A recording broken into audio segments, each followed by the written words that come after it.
This week, Jonny chats to Compulsion Games about ID at Xbox darling We Happy Few, which had one of the most shocking onstage moments of this year's E3. We step onto the ice at EA Play to see what's going on with EA Sports NHL 17, and we find out just how much has changed in Worms W.M.D and how much has stayed just the way you remember it. This is Player Attack.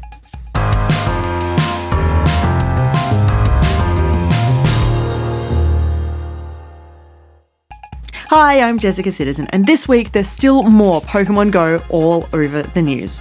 This week's highlights include a resourceful zookeeper making the animal exhibits a little more interesting to the smartphone generation by popping Pokemon stats on the cages. We particularly liked the double-wattled cassowary, which a zookeeper Anna correctly labelled as a dragon type with a very dangerous Ultra Kick. Niantic, the Pokemon company, and Nintendo also stepped up to the stage at San Diego Comic-Con, where it was revealed that yes, trading is in the works. Yes, more Pokemon are expected within the next few months, and in a surprise announcement, Pokestop customization is on the way. The studio also revealed something we've been curious about for weeks now, the full images of the three team leaders, Candela, Blanche, and Spark, who have been mere silhouettes since the game's launch. Pokemon Go is finally available in Japan now as well, which brought an inevitable surge to the game's popularity, but in the US at least, users and downloads have peaked.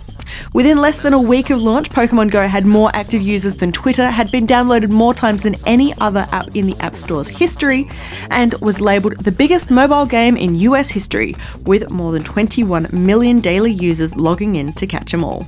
But it seems that's all changed. Usage of the game peaked just a week after launch on July 14, and despite all the media hype and word of mouth, downloads actually hit their highest point on July 7, the day the game launched in the US. And while we're all wrapped up in this retro gaming nostalgia, there are not one but two Sonic the Hedgehog games on the way. Project Sonic is in the same sort of vein as the recent 3D games and comes from the team behind Sonic Generations. The one you're likely to be more interested in, however, is Sonic Mania. It's a glorious return to 2D form in honour of Sonic's 25th anniversary. Expect old-school gameplay with a few new moves thrown in, plus reimagined stages from early Sonic games. And, of course, you can play as three classic characters, Sonic, Tails, and Knuckles. Moving on to something much more recent, if you're yet to try out the Game of the Year experience that is Life is Strange, you should probably get onto that one pronto. Developer Don't Nod and publisher Square Enix have teamed up to give you a bit of a taste. They've released the first episode of the game on all platforms, absolutely free. That is PS3, PS4, Xbox 360, Xbox One, Mac, and Windows PC, and you won't have to pay a cent. If you're curious about the time-shifting adventures of Max Caulfield and her best friend Chloe Price, now's as good a time as any to check them out. This week also saw the rumours and inevitable reveals of two console jumpers. Firstly, we all knew that Rise of the Tomb Raider was heading to PS4, and now we know when. Get ready for some more Lara Croft on October 11, with Crystal Dynamics promising this is more than just a repackaged re-release. As well as the game, you will also get all previously released DLC, bonus outfits for Lara, a new online co-op endurance mode, and a new extreme survivor mode, which removes checkpoints and puts serious emphasis on gathering resources. Oh, and there's some bonus PlayStation VR content thrown in as well. The Dead Rising series is also eyeing off a PlayStation release, with Dead Rising, Dead Rising 2, and Off the Record all set for a remastered relaunch for both Xbox One and PlayStation 4 from September 13. While Dead Rising 4 is a timed Xbox One console exclusive, much like Rise of the Tomb Raider, Dead Rising 3 is an Xbox One PC exclusive, so it's unlikely to pop up anywhere else anytime soon. In tragic news, pro skier Matilda Rappaport has died while filming for Ubisoft's upcoming extreme sports game, Steep. The 30-year-old athlete was skiing in the Andes Mountains near Chile's capital, Santiago, when she was caught in an avalanche. Rappaport was filming a promotional video for the game, which was revealed at E3 earlier this year. Ubisoft and sponsor Red Bull has published a statement sending condolences to Rappaport's husband and family, and the game is still anticipated for release later this year. In movie news now, it should surprise absolutely nobody to learn that Legendary Entertainment is working on the world's first live-action Pokemon movie, with Detective Pikachu set to enter production in 2017. There is absolutely no information about the film available just yet, but don't let that stop the hype from building. Similarly, Rod Ferguson from the Coalition has hinted that Gears of War might be getting a film adaptation, saying that there's some stuff going on that I can't talk about today, when he was asked about a cinematic release. If this all sounds a bit familiar, it should. New Line Cinema purchased the rights to the game franchise back in 2007, and we were told about a potential revival in 2012 before the project sank into development hell once again. Gears of War 4 launches on October 7 for Xbox One and Windows 10.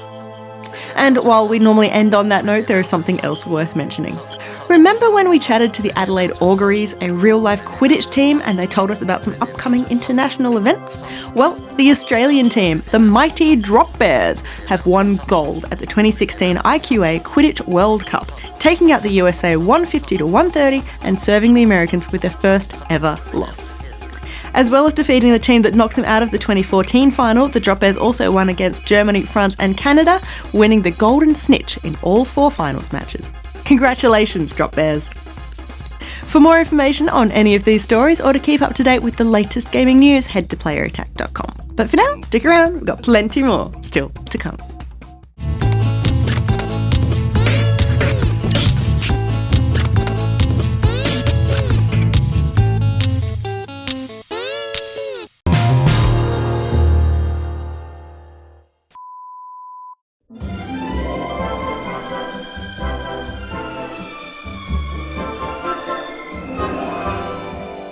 Wakey, wakey, everyone. It's another fabulous day in Wellington Wells. The weather is only slightly rainy with streaks of lovely sunshine. Everyone in Wellington Wells is doing exactly what he or she ought to. Smiling and laughing and taking their joy. My friend. Yes. What is this incredibly petrifying looking game? Well, it's a game set in the 1960s in an alternative version of England. It's kind of a dystopian society where everybody is obsessed with happiness. And you're kind of this dude who's saying, well, it's not really for me. I kind of don't want to take my drugs anymore because there's a drug called joy which makes everyone happy.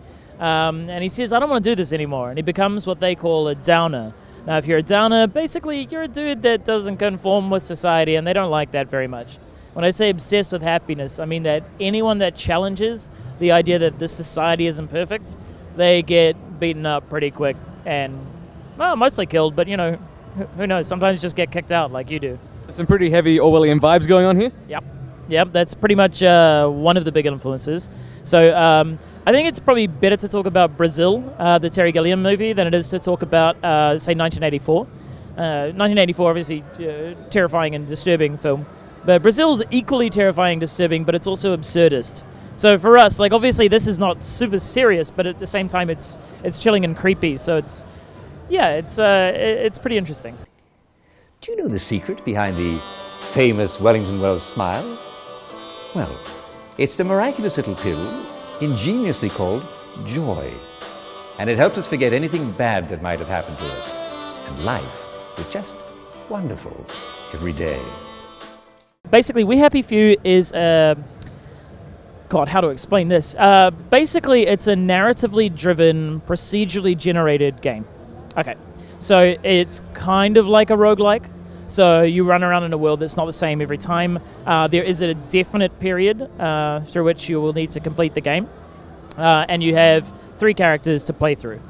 What we want to do is make it so that you can shift from the narrative scripted, handcrafted sort of sequences into the systemic, crazy, procedurally generated world. And once you're in there, what you need to do is need to learn how to survive. So you need to find out how to get good food, water, sleep, and make sure you don't overdose on joy. And generally to do that, you're going to need to either fight, be stealthy, or conform socially, which is an amorphous concept. But basically, if you act in the right way and the people don't mind what you're doing, you're okay. So that might be, you might take a joy pill. So you get high on joy, the world suddenly changes. It becomes this magical place. And you can go in there and you can eat food and you can drink and everything's fine. But then it's kind of a short-term gain, but a long-term loss, because you'll come down and you'll suddenly find yourself starving and thirsty. And, you know, obviously when you're coming down from drugs, you usually look pretty shitty. So everybody is saying to you, hey mate, you're not part of our society, because we wouldn't be coming down like this. So they go after you again. I remember now. You came back from the station. The only one. You don't think they hurt him, Percy? The Germans aren't animals, you know. They just wanted to make sure we stay quiet. And we did. Spot of tea. So what can we expect to be, you said hiding or stealthing? Do we get like a home base or something, or a place we can set up, or are we perpetually on the move? No, you have various safe houses, shelters throughout the world. The idea is the game is split roughly into islands. So it's a little island city off the coast of England. And in each of these islands is a safe place for you. And that's really, you can go back there, you can craft, so your stashes, you can store everything you want. And you should be able to fast travel between those across various islands. So you'll always have a place to kind of prepare yourself for the day. One of the cool things about We the Happy Few is going into game preview on the Xbox One. What can we expect from the previewed version? Okay, so on the game preview version, we're launching with the introduction of the game, which you saw in the Microsoft press conference, and then it's the procedural gameplay. So what we want to do, it's been really important for us for basically the life of the project, is to make the best game we can. And community feedback's been a major part of that. So we had a Kickstarter last year, and that was really great, and we got a whole bunch of people who decided to play the game and help us make the game, and their feedback has been just fantastic. However, the game is getting bigger, and we really need a lot of players. So for us, game preview is an opportunity to make a better game, and hopefully involve people in the game creation process. And so far, our Kickstarter backers have been really stoked because we listen, we make changes, and we talk a lot about what's going on. So it's one of the more open development processes around. The game preview is going to be a continuation of that. There you are. You nearly missed the piñata. It's the most adorable Spanish custom. Uncle Jack did a whole show about it. You smash it until all the candy comes out. Come on, hit it! Hit it! Hit it! Give it a whack! Hit it! Hit it!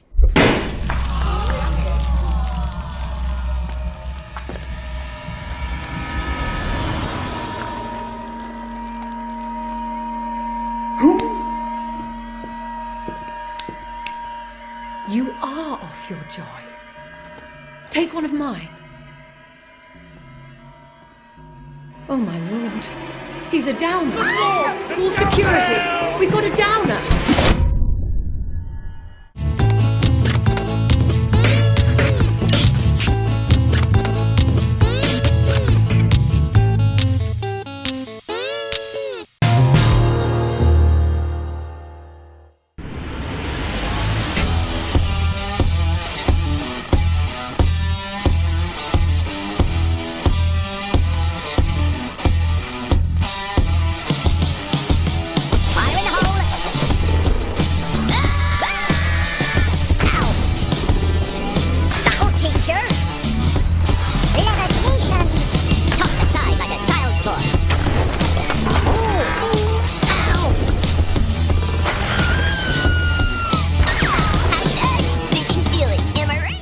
Worms. Everyone's played it back in the 90s, might not have played it since, but Worms never actually went away.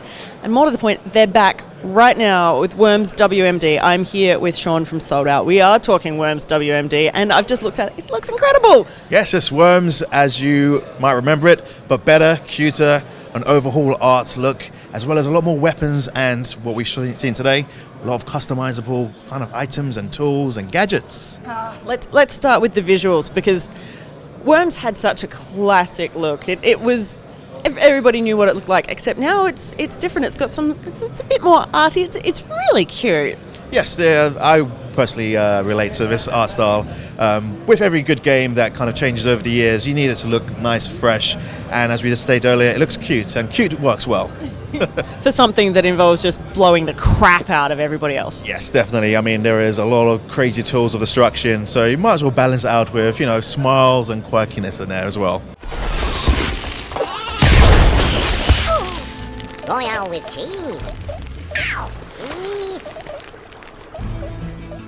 Everybody wants to know what can you blow everybody up with? And now this is new because you can actually craft what you can blow people up with. Yes, so in a demo that we have today at E3, we introduced the gun turrets. So you can mount yourself onto fixed mountable weapons, and you can basically aim, simple as it sounds, but it's new to the Worms series. We looked at tanks today. Tanks, you can defy logic. You are literally jumping and double jumping in tanks. Doesn't make sense, but it's Worms, why not? And also, like you mentioned as well, there's crafting. So if you imagine your previous Worms games, you have your classic weapons. Now let's put a spin on that. Let's make the Worms actually have more things you can tweak with the shotguns. So shotguns have triple barrel, or if you need to have a laser sight, you have the training shotgun, or you have your, from one end of scale to the other, you have your Armageddon, or you can make it a Wormageddon, which is even bigger meteorites and a lot more strikes. So, you name it, there's probably a tweak, makes it more cool, quirky, or more damaging. But how does crafting actually work? What do you have to do to be able to build this stuff? Yeah, so crafting, you have to collect the resources that in your average maybe 1-on-1 or 2-versus-2 game, you collect from the crates some of these resources. Collecting the correct resources lets you craft certain things. In the demo that we're showing at E3, we let the journalists go a bit crazy to see what they wanted to see. So we saw everything from, we saw an OMG LOL strike, which is a big orbital strike. The average attack, it doesn't do as wide of an attack, but we upgraded it and we took out 4 worms at once and we obliterated the terrain. It was beautiful, it was carnage, and we all had smiles on our faces. If you wanted to go something more simple, though, you can get a baseball bat and just upgrade that to a flaming baseball bat. A flaming baseball bat, I mean, that's just as cool, depending on how you use it. It's got something for everyone out there, and as long as you're smiling whilst you're playing the game, that's a good job, well done. To cheese or not to cheese? Ooh, extra mature.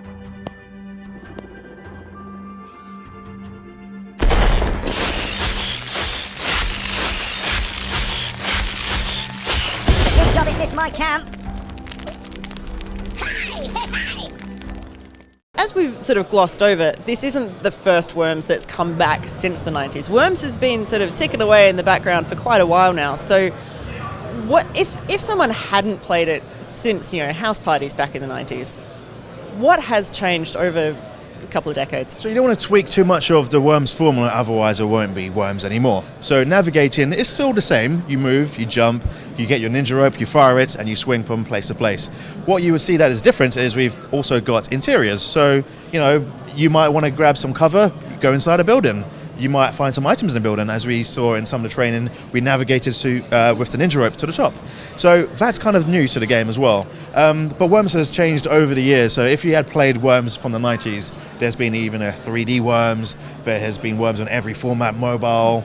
And it's good to kind of bring it home, back to Worms W.M.D, the classic Worms that you remember, but with some extra tweaks, a good new art style, and a lot of voiceovers and voice packs that you have in the game. And it's also important to point out, this is actually the same developer who has been making Worms, this whole time. This is Team 17, so for people who might be going, it's new and it's different, it's not that different. No, and if you appreciate Worms, you'll recognize it. If you're new to it, then there is a good tutorial to get you right up and started in the game.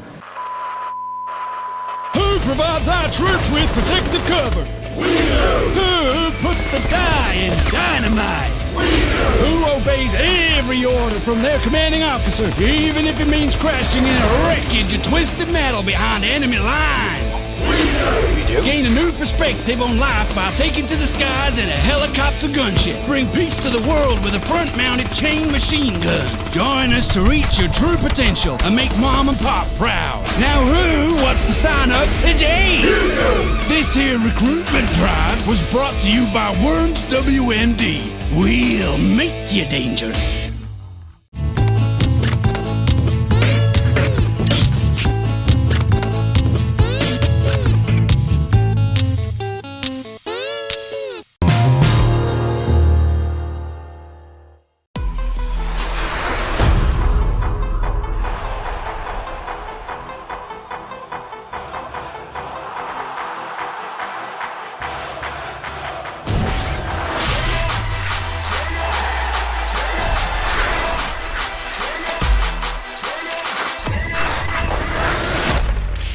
We are here at E3 and we are about to talk hockey.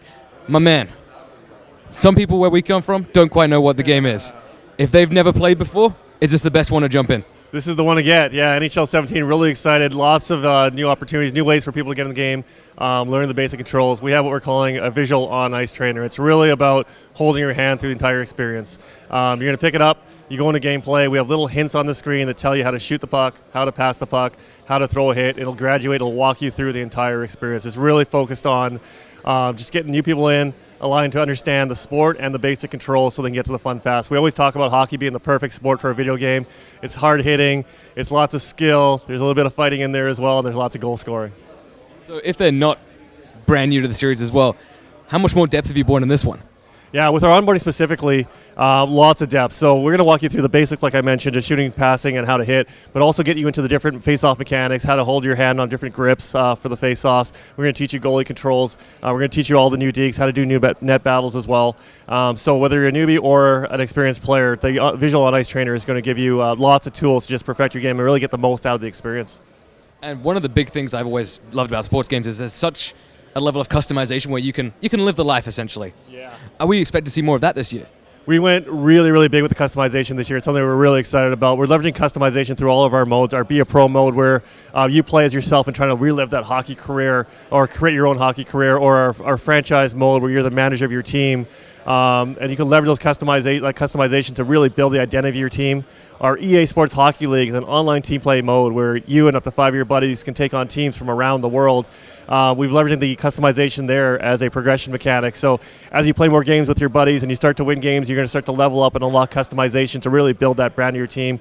Everything from the way your players look to the way your players celebrate to the look of your team, the uniforms they're wearing, what colors are your primary, secondary, tertiary colors, to also building your arena and customizing everything in your arena, from the seat colors to the railings to the jumbotrons, to the effects that come out, to the entrance songs, to your goal music. So lots and lots of customization this year. We'll just jump back to the Be a Pro mode for a second. I've obviously missed the boat with my chance to be a real-life pro. I shouldn't have given up as a kid. But now you're saying there's a whole lot more customization to it, and we can actually feel it. You said before, off camera to me, that there's like things now.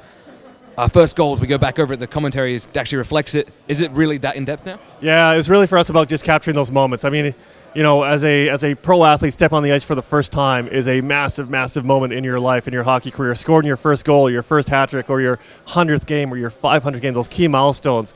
So this year we spent a lot of time just on the presentation, bringing those moments to life. You know, if you're playing your first NHL game, partway through the first period, we're going to cut back to that moment where they do the rookie hazing skate, where the skater does a lap on the ice by himself. We're going to recognize the first goal. You're going to flip the puck to the trainer and have the trainer put the tape on it and mark your first goal. So really just bringing up those big moments in your hockey career, which is something that our fans have been asking for. We were looking at the new draft mode. Yeah. Do you want to talk us through that one?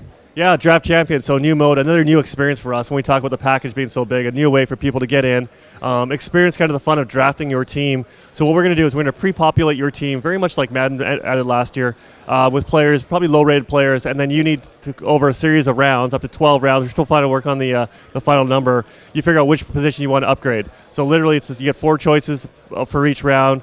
You pick the player you want. It can be as simple as picking the highest rated player, or you can have a lot more strategy to it. Do you want to be a more offensive team, more defensive team? How do you want to build your team? You want to stack your first line. So lots of depth of mechanic, but it's about the thrill of drafting your team, getting into gameplay real quick, playing a series of 4 games. The further you progress, the more rewards you're going to earn that you can then take into Hockey Ultimate Team and start to build your team in Hockey Ultimate Team as well. But it's a fast, fun, quick experience that gives you the thrill of draft day. And you said as well that there's the Be a GM mode's kind of come back now. So if you're not interested in being the one out there getting all the glory and you want to be behind all the paperwork, how's the micromanagement? Again, unbelievable. So this year, we're actually calling our Be a GM mode from last year our franchise mode. The reason why we're doing that is because now you're controlling the players on the ice and building your team to have success on the ice, but it's also the off the ice element. So we've added owners. Owners are going to have their own unique personality. They're going to have their own expectations of you. It's your job now as a GM to be successful on the ice and turn a profit for your owner. He's going to give you a budget. You got to figure out how you spend that money. You're going to spend it on marketing. You're going to spend it on advertising, on promotional nights to bring more fans. You're going to upgrade your facilities, upgrade your parking, upgrade your arena. And if you can't turn a profit, your owner's not happy with you, you can propose relocation and start fresh in a new location, leveraging all the customization stuff we talked about, rebuild the brand of your team, negotiate with the new city you're going to, figure out who's going to be paying for what, and who's got what rights, and then start fresh in a new city and see if you can take that team to the Stanley Cup. So lots of depth with our franchise mode too. So time to rebrand the LA Kings as the Golden Seals again. You can do that. You can definitely do that.